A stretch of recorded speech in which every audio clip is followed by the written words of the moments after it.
नमस्कार दोस्तों। आज कुछ गुफ्तगू करने का प्रयास करेंगे। सोच, इंसान क्या सोच सकता है? कहने में तो बहुत कुछ आया है कि हमारी सोच की प्रक्रिया से ही हमारा जीवन निर्धारित रहता है। बिल्कुल सही बात है। सोच हमारे लिए जरूरी है। हम जो सोचते हैं वो हम करने का प्रयास करें, यही बड़ी बात है। पर पहले ये भी सोचना चाहिए कि हम जो सोचते हैं वो सही है या गलत है। पहले तो उस सोच से हमें प्रेरणा मिलनी चाहिए, उसका रिसर्च करना चाहिए कि हम जो कर रहे हैं उससे हमारा नुकसान नहीं है, किसी और का नुकसान नहीं है, समाज का नुकसान नहीं है, राष्ट्र का। इंसान अपनी तरह से सोच सकता है। पहले के जमाने में देखें तो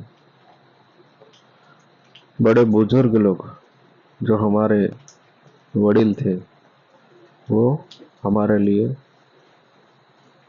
सोचते थे कि जो बंदा है ये पहले तो सही बने, क्योंकि उस समय की पाठशालाएं, जो गुरु का महत्व, इतना ऊंचा दर्जा उनको दिया जाता था कि वो जो गुरु थे वो भी, जो शिक्षक थे वो भी, उसके यहाँ बच्चा जाए तो उसको कभी फेलियर नहीं बनाता, हमेशा सक्सेसफुल बने, यही उनका वर्क रहता था। हमारा जो पूर्वज है, जो पहले के समय का, वो हमारे बारे में, सभी के बारे में अच्छा ही सोचते थे।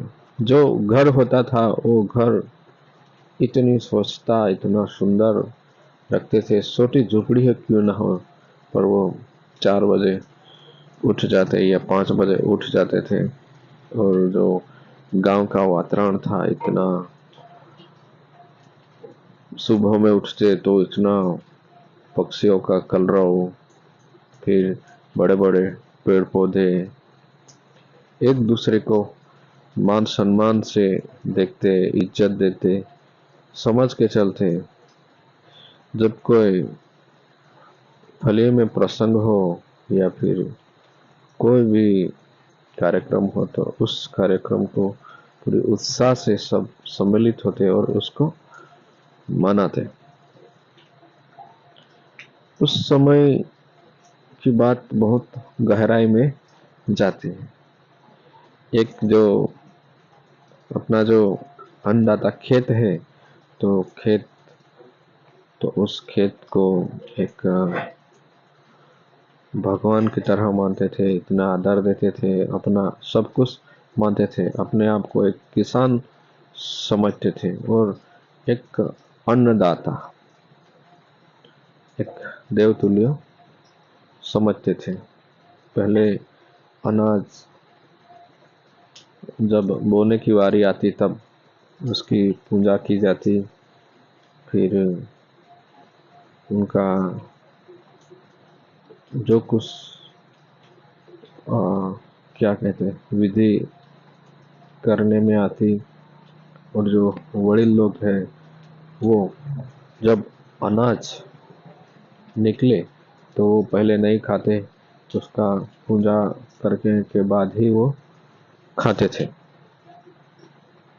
और उस टाइम पे जो एकदम झेरी सांप है उनको भी देवतुल्य माना जाता था।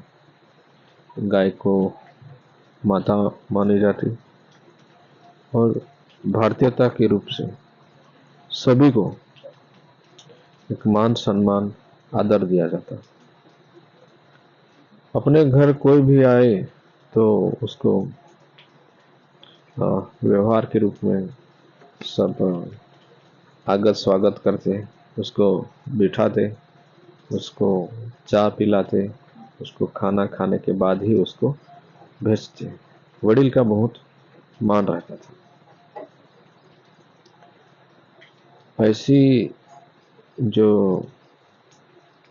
गांव का वातावरण था वो बहुत सुंदर था, अभी भी है, उसमें कोई कमी हुई है ऐसा लगता तो है, खटकता तो है, पर उस टाइम में था वो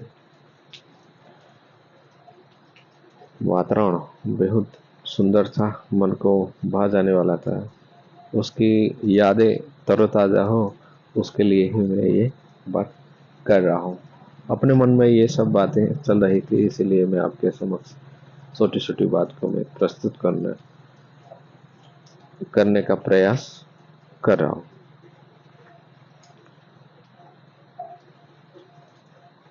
थैंक यू दोस्तों, बस इतना ही कहना चाहता हूँ।